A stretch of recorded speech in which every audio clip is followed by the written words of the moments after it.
Welcome back.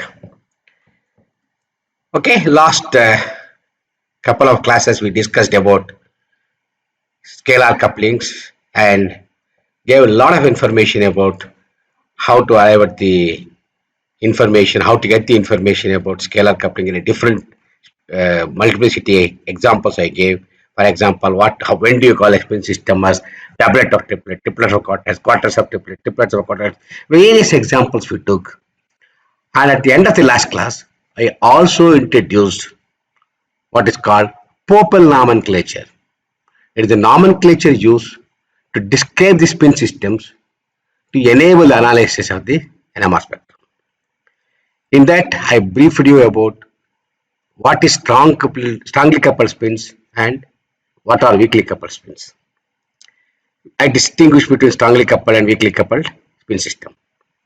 Of course, in the weakly coupled spin system, I discussed and I said when the chemical shift separation between two coupled spins is sufficiently large, then large compared to coupling constant, let us say the ratio of chemical shift separation to that of the J coupling, when delta delta over J between two coupled spins is sufficiently large of the order of more than 50, then I told you such systems can be treated as weakly coupled spin systems. And such weakly coupled spin systems, the spectra are easy to analyze. Their straightforward analysis is possible. Also we call them as first order analysis of the spectrum. Whereas if you go to the strongly coupled spin system, the condition for which is the chemical shift separation between two coupled spins is comparable to that of the coupling constant. In other words, if I take the ratio of delta delta, that is the chemical shift separation to that of the J coupling, that is delta delta over J if you take, then I also said it so happens then the spin system are strongly coupled and the spectra are not amenable to first order analysis. In this sense, you need to adapt different method to analyze such spectra. And the intensities are very well described in the weakly coupled spin systems. For example, if I take two spins which are weakly coupled, A and X, we can calculate intensities and show that all of them have equal intensity. But it is not the case with strongly coupled spin system. And I also introduced the notation of Pople for the spin system when they are chemically equivalent. What happens? How do you define Pople notation for a chemically equivalent spins? One thing. And I also describe the notation for the groups of chemically equivalent spins present in the molecule. For example, if you have a CH2 group, if you have a CH3 group coupled to some other proton, how do you define the spin nomenclature? So all such examples we discussed. And now we go ahead in analyzing some of the spectrum. For example, we start with today single spin systems which gives multiple peaks. I gave the example of different spin system. It can be one spin system, or two coupled spin system, three coupled spin systems, and I said what are the possible spin systems we can think of. In a single spin, of course, no question of any discussion. It has got only one spin and only two energy states, alpha and beta. Spins undergo transition between these two, and then we are going to observe a single peak. And I gave several examples for that molecule like CaCl3, CFCl3, etc. And for two coupled spin systems, I told you there are three possibilities we can think of. Weakly coupled A and X, two spins are weakly coupled. Strongly coupled A, two spins which is AB, and even more strongly coupled in the sense chemical shifts between two spins are exactly same. That is, chemical shift between of A and X overlap, and the coupling between them is not seen in the spectrum. That we can call as A2 spin system. So there are three such things possible. When I go to three coupled spin systems, I said there are 10 such spin systems we can think of, and all of them can be analyzed very easily in a different way. So there are ways of analyzing this. Today, let us start with analysis of a single spin case first, which gives multiple peaks. Right? It is something difficult to imagine also. How, for example, a single spin in a molecule can give multiple peaks. Last week I was telling you about this. Look at this. This is a simple molecule CFCl3. Now I am looking at the fluorine 19 NMR spectrum. When I'm looking at the fluorine 19 NMR spectrum, interestingly, we got 4 peaks. Mind you, I wanted to tell you carbon 13 is in its natural abundance in this molecule. So coupling is only 1% of the carbon. Let us say there are two types of isomers.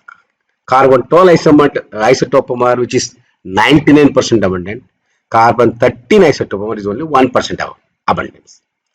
So carbon 13 isotopomer we are not considering.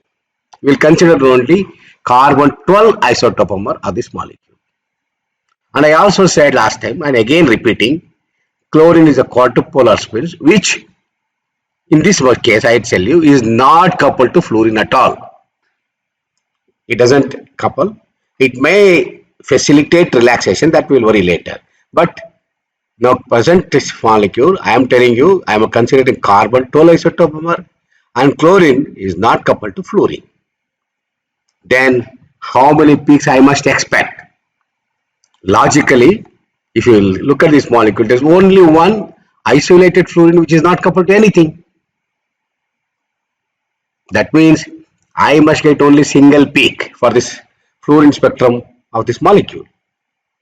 Interestingly, we are seeing 4 peaks. This is with 100% abundance. This is 100% intensity. This is 95% intensity. This is 30% intensity. There is another small peak here. If I enlarge the intensity scale, you will see it is 3% intensity. And I want to repeat, this is a real spectrum. Don't get confused, it's not impurity or anything. It is a real spectrum. Now the question is, how, when we are looking at a single fluorine which is present here, can give rise to 4 such peaks? And now the question is, we have to understand this. So what I am going to do is, this is called isotope shift in NMR spectrum.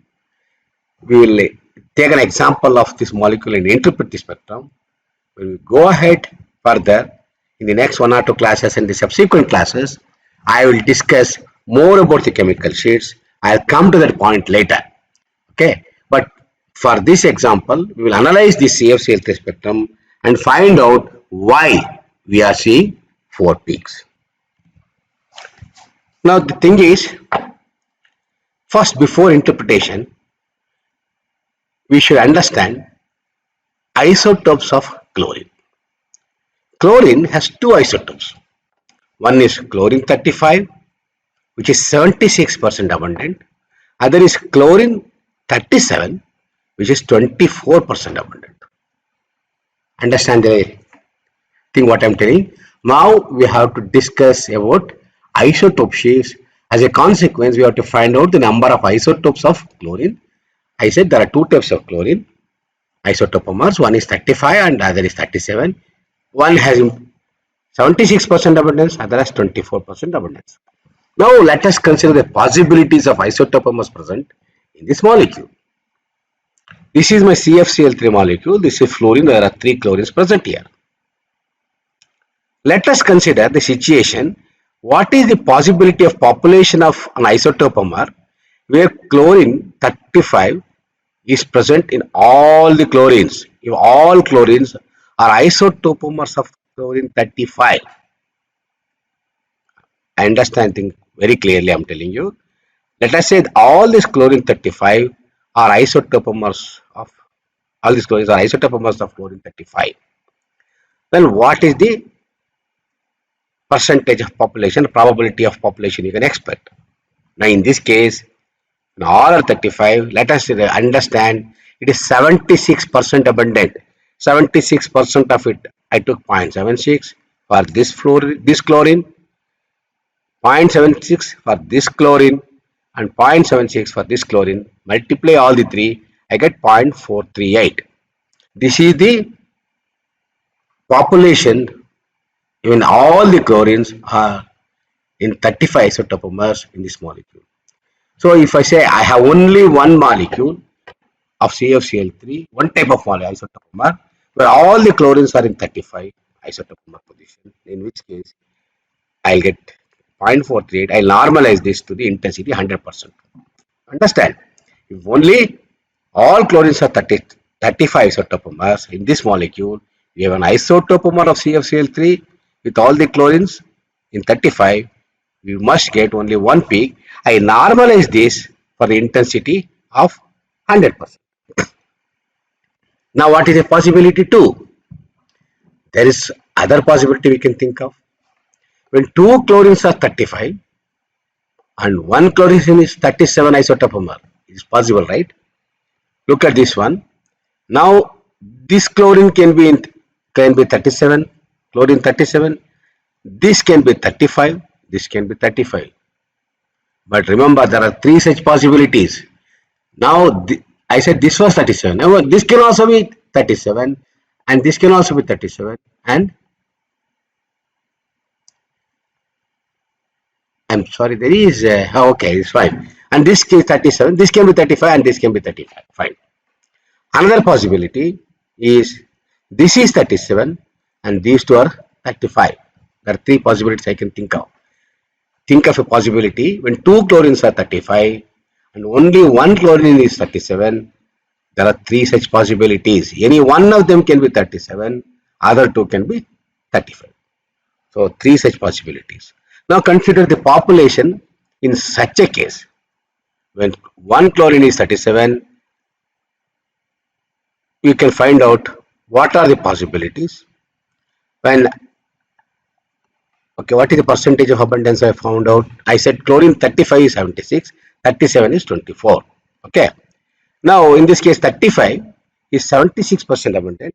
We'll put 0.76, 0.76 for two chlorines which are 35, and 0.24, 24% abundance for chlorine which is 37.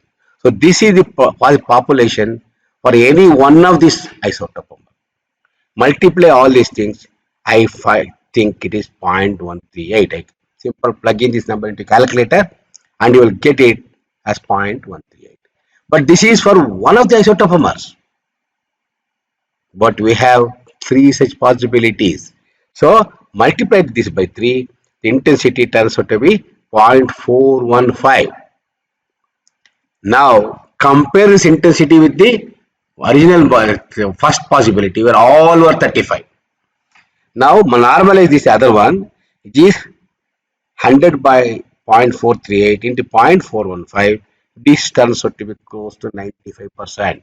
It's simple arithmetic. You don't have to do anything. Okay. Now for all the three possibilities of the isotopomers where two chlorines are in 35 and one chlorine is 37, the population, if you calculate, it turns out to be 95% population possibility of that. Is there any other possibility we can think of for isotopomers? Yes. Now two chlorines could be 37 and one chlorine is 35. That's possible. So this is 37, this is 37, this is 35. True. These two are 37, this is 35. These two are 37, these two, and this is 35. So now calculate the population for this. Now one is chlorine 35 is 76%, put 0.76.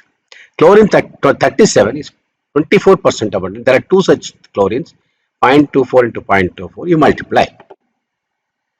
What did you get? 0.044. It is a simple arithmetic. This is for one type of isotopomer, one isotopomer here. One possible. Now there are three such possibilities. Multiply by 3. You get it 0.132. Now normalize the intensity of this with respect to the first one where all chlorines were 35 I took that as a standard for 100%, right? Population where the intensity is 100%. Now normalize this with this 100 divided by 0.132 into this first normalized one, it turns out to be 30%. Very interesting. Now, what is the last possibility we can think of? When all the chlorines are 37, how many possibilities are there? Only one type of isotope is possible in that. Okay, all the chlorines are 35, all are same, and actually there is no need to consider this, and this. Now, when all the chlorines are 37, there is only one possibility, and you calculate the population of all of them, 0.24 into 0.24 into 0.24, it turns out to be 0.0134. Normalize this with the situation 1 where all the chlorines were 35. Now, what is the percentage you are going to get? 3%. Now, you understood everything. There are 4 different types of isotopomers are possible here. When only one possibility where all the chlorines are 35, which I took as a standard 100% intensity. Second, when one chlorine is 35, I'm sorry, 2 chlorines are 35, one is 37. We got 95% intensity. Population is 95%. When one chlorine is 35, 2 or 37, there are again 3 such possibilities.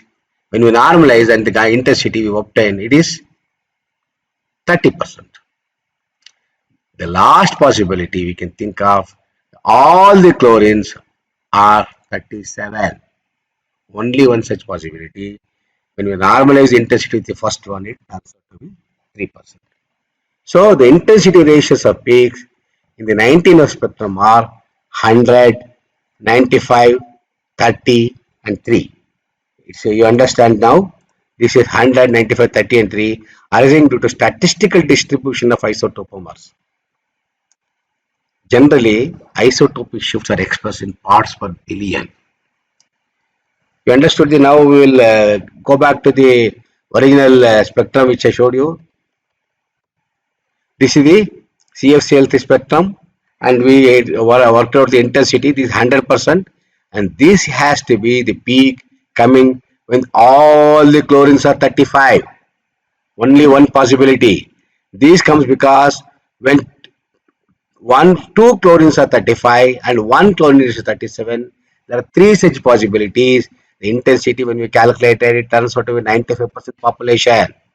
The population for this one is the isotopomer is 1, where one chlorine is 35, 2 chlorines are 37, and 3 such possibilities. And when we calculated the populations and the intensity here turns out to be 30. Now, this is the last possibility where all the chlorines are 37, only one such possibility, we got 3% intensity. Very beautifully we can understand the spectrum. Remember, it is a single spin system can give multiple peaks. This you don't get confused. The interpretation is because it is due to isotopic effect. And you find out the difference between these two. What is the difference?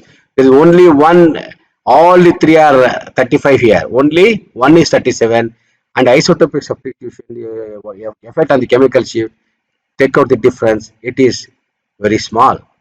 And take the difference between this and this and this and this. You can find out what is the chemical shift effect of different isotopomers on the chemical shift, how much it has shifted due to isotopic substitution. And this is due to isotopic effect. Okay, very clear now. Now, if you calculate this, I can tell you one interesting things are happening. The heavy isotope always shift the fluorine signal to the high field. Heavy isotopomer generally shift the peak to the high field. So now you take the difference in the chemical sheet between this and this, it has shifted by 6.412 ppb. I took this as a reference, CFCl3, and if you take this one, this is plus 6.412. When I take the other possibility, it has moved this side, it is minus 6.4, I approximated 6.4. And to take this one, because now there are all the 3 are chlorine 37, it has shifted by 12.78 ppb. See what it generally, this is the peak which we always use as a reference in fluorine. That's why we took this as 0, where chlorine 35 is 2 and only 1 chlorine 37 isotoper. With respect to this, how much peak has shifted, we can calculate. And shifting the positions of the peaks because of the isotopic substitution is always expressed in parts per million. Okay, so we can start worrying discussing all these things later, and the isotopic shifts are discussed. I'll come to this more detail later. But at the moment, I just wanted to tell you, sometimes when you look at a single spin system where only one proton or one fluorine is there, or you expect only one peak. Sometimes it so happens you may get 3 to 4 peaks. I wanted to bring to your attention, don't get confused. It is not because of any other reason, it's only because of isotopic effects. Now consider next possibility of spin systems when two nuclear spins are coupled. What are the possibilities? First, we'll consider AX spin systems.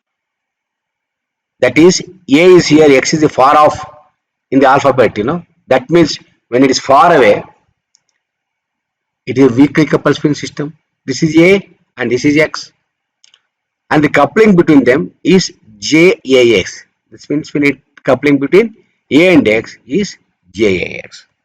Now, what are the two possible spin states for this? Remember, when we worked out the allowed transition, possible transitions in two weakly coupled spin system, we also worked out what is the magnetic quantum number for each of the spin state we took, and then each possible orientation of each spin, and then for each energy state, we worked out the total magnetic quantum number for the state where two spins are in alpha state, it is +1. It is alpha beta, it is 0. Beta alpha, it is 0 because minus half and plus half. And for a beta energy state, it is -1. Remember, I don't have to go into the details. I discussed this earlier. There are only 4 energy states for this, corresponding to 4 different possible orientations of this nuclear spins. And both the spin states are in alpha, it is +1. When this is alpha, this is beta, it is plus half and minus half. The total magnetic quantum number of that energy state is 0. In this situation, my beta alpha also is 0. And the last possibility is beta both are down, it is -1. And now I'll put one important condition for this. Not a condition, it is true, it can happen. For a weakly coupled case, delta A is not equal to delta X. It should be true because the chemicals should have to be far away separated. That's so A and X chemical shifts are not equal. Secondly, delta of AX, chemical shift difference between A and X, has to be sufficiently large. Remember, one of the conditions for a weakly coupled spin system, this delta by J has to be greater than 50. That's what I said, at least of that order. That is one condition. Secondly, JAX is non-zero. If JAX is 0, it will become a different type of spin system. I'll tell you that later. And this AX can be both homonuclear spins and heteronuclear spins. Two spins could be homonuclear, or two spins can be heteronuclear. So in this case, in the AX, we also discussed earlier, when two spins are coupled, weakly coupled, well dispersed doublets will be there. One doublet for A, one doublet for X. Very easily you will see 2 peaks for each of them. And of equal intensity. Remember, there is no intensity anomaly here. All of them of equal intensity. We put it as a ratio 1:1:1:1. Okay, there are 2 weakly coupled spins will give rise to 4 peaks of equal intensity. And you do one thing, analysis will become very easy. There are 2 peaks here and 2 peaks here. Center of this doublet gives you chemical sheet of one of them. Center of this doublet gives you chemical sheet of other one. And the separation between these doublets will give you J coupling. So very easily, this is called first order analysis. If you can analyze the spectrum, simply without going into much mathematics or computation, is a first order analysis where you can directly extract the chemical shifts and coupling information. Now, of course, how it comes, I already explained to you. I don't have to go to this in detail. And alpha alpha and beta beta states are unpaired spins get destabilized, and actually, in that case, they have more energy. In the other case, when alpha beta beta alpha states, they are paired spins and it will be more stable. Okay. As a consequence, I said the energy level get destabilized and we could arrive at the possible transitions.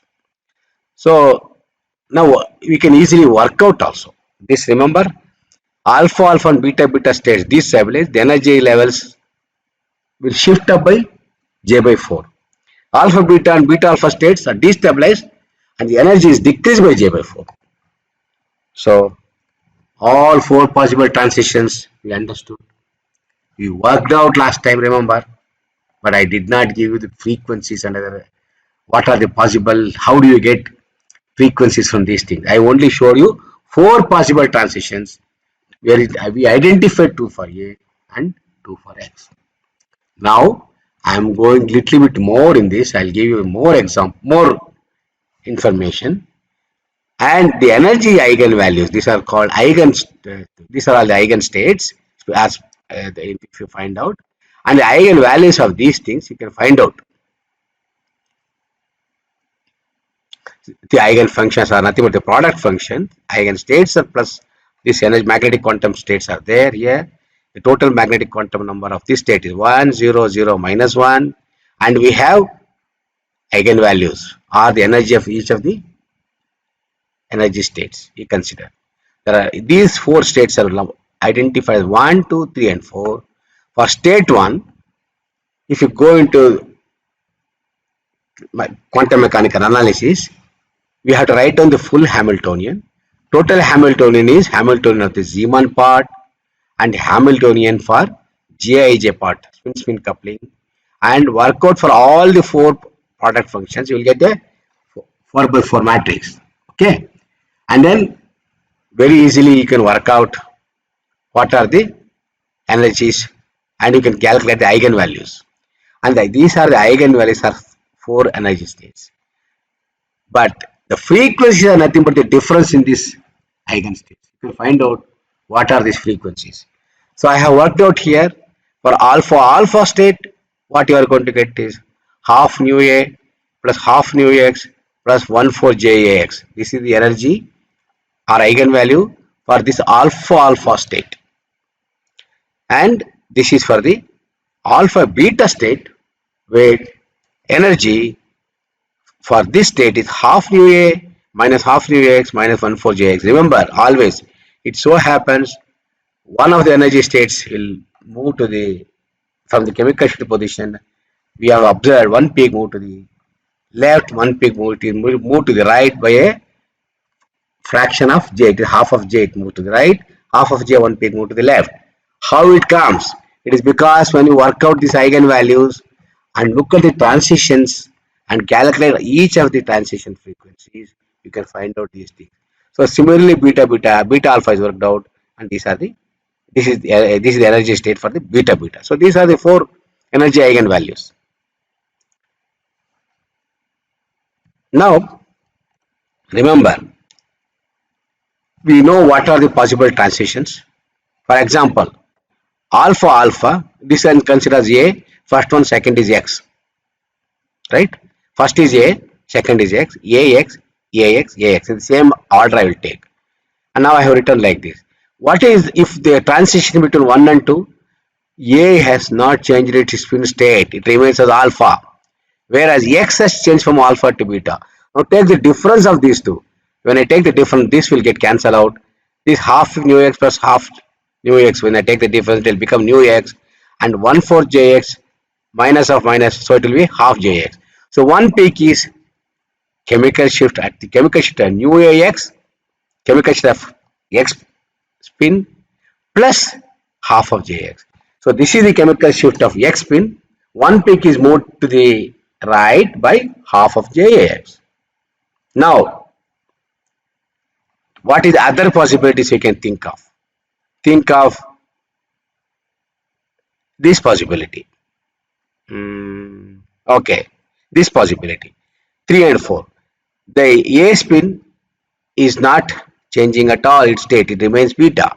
Here X spin is changing from alpha to beta if I take the transition. So again, now to find out the difference between these two, you will find out that the frequency is such that it is nu x minus of 1 by 2 jx. So from these four energy states, what you should do is find out allowed transitions, which spin is flipping from alpha to beta or beta to alpha. This one 1 to 2 correspond to X transition, 3 to 4 correspond to X transition. If you simple arithmetic, if you do find out the difference of these things, you will find from the chemical sheet of nu X, one peak has moved to the right by half of J, one peak has moved to the left by half of J. So it is split into a doublet. Central peak will not be there. So now without coupling, there was one peak. Now because of coupling, it split into two, where one moved to the half of Jx, one moved to the left, which is half of Jx. So totally, the separation of this, if you measure, it is Jax. Same way, now we look at 1 and 3, where A spin is changing state, but alpha, it Bx remains alpha. Now 2 and 4, if you take again, A spin is changing state from alpha to beta, but X spin is remaining same. The state is not getting changed. Understood the logic now? So that way we can work out all the possible transitions like this. I don't have to go to this. This I described in one of the classes. Now difference in the eigenvalues, when you work out like this, I took the difference in the values between first state and second state. This is nu x plus half jx, and between 1 and 2, and difference between this is 3 and 4. Not this is 1 and 2. I'm sorry, this is 3 and 4. Then it turns out to be nu x minus half jx. You understand? I took the eigenvalues. I gave you the list, all the 4 possible eigenvalues for each state. First and 2, if you take the difference, you get this, and 3 and 4 here, you will get this thing. So that means these were we identified as X transitions. So from the chemical sheet of the X spin, there is a one peak at half of Jx, there is another peak at half of Jx. So minus half of Jx, so we will get doublet centered at chemical sheet of X, and whose separation correspond to Jx. Same way, you can do that for 1 and 3 and 2 and 4. Now, you will get the frequency for A, and one peak is shifted from the chemical sheet of A by half Jx to the one side, and other peak is shifted from the chemical sheet of A by half Jx on other side. So that means for each of these nuclear spins, split into doublets, and you get doublets of equal intensity separated by Jx. This is what I wanted to say. This is what we observed. 1, 2 and 3, 4 transitions correspond to X with this separation. 2, 4 and 1, 3 transitions correspond to A with this is the separation. Always center of this doublet gives you chemical sheet of A here. This center of the doublet gives you chemical sheet of A. X. So now analyze the two coupled spin system A and X, which are very well separated, weakly coupled, is very easy to interpret. Okay, it gives 4 lines of equal intensity. Get the center, you get chemical sheet of this. Get this center, get the chemical sheet of this. Simply measure one of these separations, you will get JAX. Okay, and we can also calculate the transition intensities. Okay, the transitions intensities in this case for all of them, I will say IA1, IA1, IA2, IX, IX2. These are the intensities for each of the transitions. But without working more into the details, again we can do quantum mechanical calculations. I am telling you all IA1, IA2, intensity of A1 and A2, intensity of X1 and X2 are same. So it is a ratio 1:1:1:1. The summary of AX spin system is such that when two spins are coupled, weakly coupled, you have 4 transitions, 2 for A, 2 for X, which is called AX spin system in the proper nomenclature. Separation of any of these doublets will give you J coupling. Center of each doublet gives you chemical shields. You got the point how to analyze the AX spin system. And all of them are equal intensities. This is a very important thing you should remember. Very easy to analyze two spin spectrum.